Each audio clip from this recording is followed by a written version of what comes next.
Gandal Gusti, gandal Gusti. Shalom Sobat Iman Harap dan Kasih.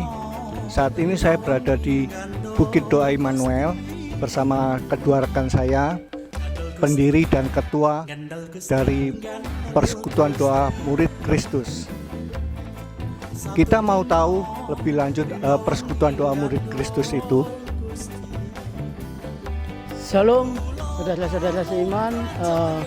Persekutuan PD Murid Kristus adalah suatu kumpulan atau komunitas rohani yang dimana 90%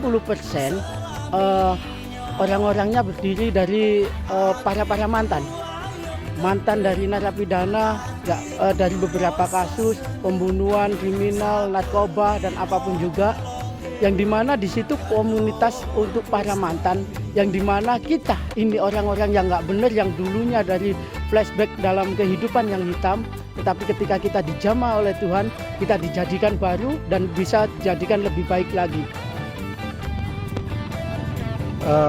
Mantan napi adalah suatu stempel atau label yang kurang berkenan atau sangat buruk di mata masyarakat, bahkan mungkin menyeramkan atau mungkin wah itu sampah masyarakat.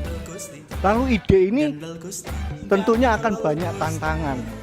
Saya mau tahu lebih jauh lebih dalam tentang tantangan mungkin dari segi finansial, pembiayaan, mungkin dari kata-kata orang dan lain sebagainya.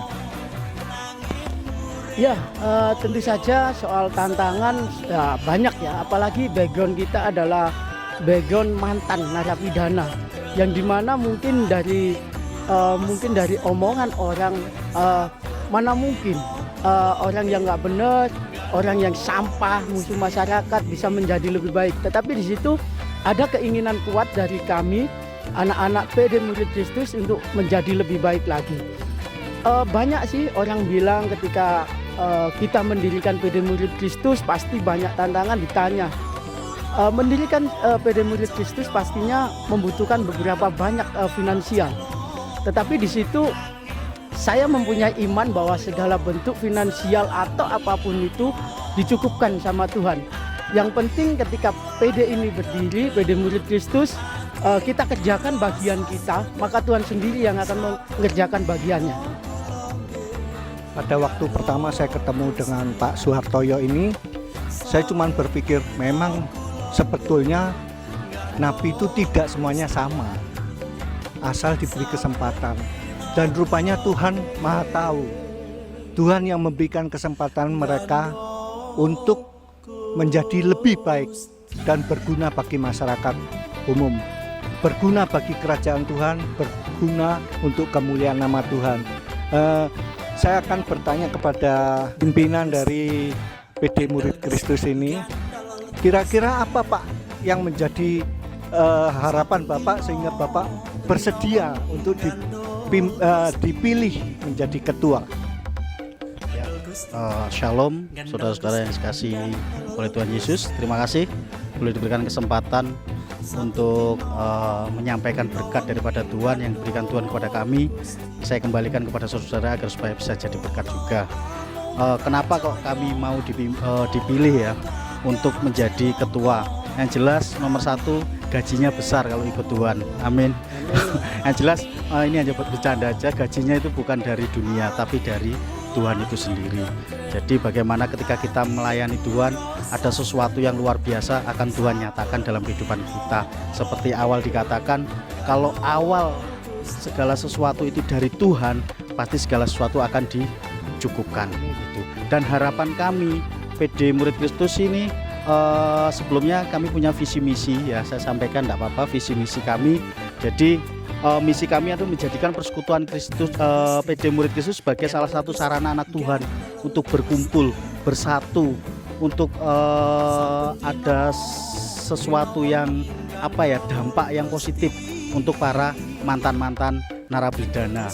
Dan misi kita ada 4M, yaitu mewadahi, mengerti, memberitakan, melakukan. Mewadahi adalah mewadahi anak-anak Tuhan yang dari napi. Kita berinisiatif untuk mewadahi mereka, karena kita tahu kalau dari dalam pasti orang akan mandang sebelah mata. Tapi ingat, Tuhan mencari orang bukan orang benar, tapi orangnya seperti kita. Lalu yang kedua adalah mengerti, jadi mengajak mereka untuk mengerti akan kebenaran firman Tuhan. Banyak anak-anak Tuhan yang Kristen tapi dia tidak mengerti apa itu Kristen. Bahkan mohon maaf, baptis saja, saya pengalaman di dalam baptis saja baptisan tidak tahu. Yaitu kami mengajak mereka untuk mengerti, belajar dengan keterbatasan kami. Saya percaya ketika kita belajar, Roh Kudus yang akan memimpin. Yang ketiga adalah memberitakan. Ketika mereka sudah belajar, mereka akan kita ajarkan untuk memberitakan. Salah satunya di komsel kecil, mereka akan diajarkan untuk menyampaikan kebenaran firman Tuhan sesama. Nanti diajak pelayanan ke gereja-gereja pedesaan. Lalu yang keempat adalah melakukan. Ini yang paling terpenting. Kita harus bisa menjadi pelaku firman Tuhan, bukan penghafal firman Tuhan, tapi pelaku firman Tuhan. Lalu untuk menjadikan harapannya apa PD Murid Kristus? Saya berharap PD Murid Kristus gak stagnan, atau ndak hanya sesuatu yang hanya koyo yo bahasa Jawanya koyo yo. Jadi koyo tenan-tenan, tetapi saya berharap semuanya berjalan melalui proses dan itu menjadi sesuatu yang semakin ke atas karena Tuhan berkata kita bukan jadi ekor tapi kita jadi kepala. Tuhan menunjuk kita untuk tidak turun tapi menjadi naik. Itu harapan saya, tetap progres yang akan kita alami dan kita lakukan. Harapan saya kita tetap solid dan menjadi berkat dimanapun kami berada. Itu yang saya sampaikan. Oh ya, saya tadi ada satu pertanyaan lagi. Napi tidak semuanya sama, asal kita mau memberikan kesempatan. Ya, memang dengan segala keterbatasan mereka PD Murid Kristus ini menjalankan kehendak Tuhan, perintah Tuhan dengan baik. Tapi dana memang sangat dibutuhkan. Sehingga kalau pemirsa melihat ini dan tergerak, bisa nanti hubungi di kontak person ini di bawah ini, ya. Dan selama ini yang saya mau tanyakan, selama ini pendanaan atau kebutuhan dari mana?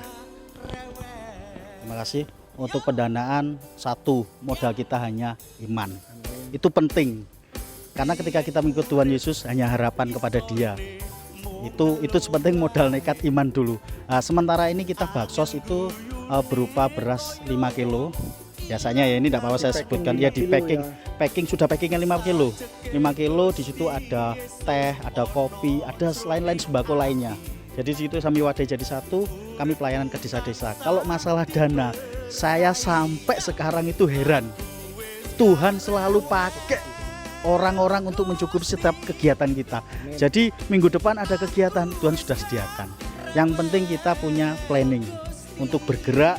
Tuhan juga bergerak seperti yang dikatakan oleh Mas Hartoyo, bagaimana lakukan tugasmu maka Tuhan akan lakukan tugasnya. Itu kalau masalah dana yang lain, kebetulan kalau kami memang tidak ada, kami teman-teman ini dengan keterbatasan kami patungan. Jadi tidak tahu itu sekian rupiah, kamu punya apa, kami punya apa. Ketika kami ke penjara, tapi puji Tuhan pada hari hanya Tuhan yang cukupkan. Itu yang saya akan lakukan. Ada satu pertanyaan lagi, kegiatan apa saja selama ini yang sudah dilakukan dalam ulang tahunnya yang pertama kali ini ya, sudah setahun.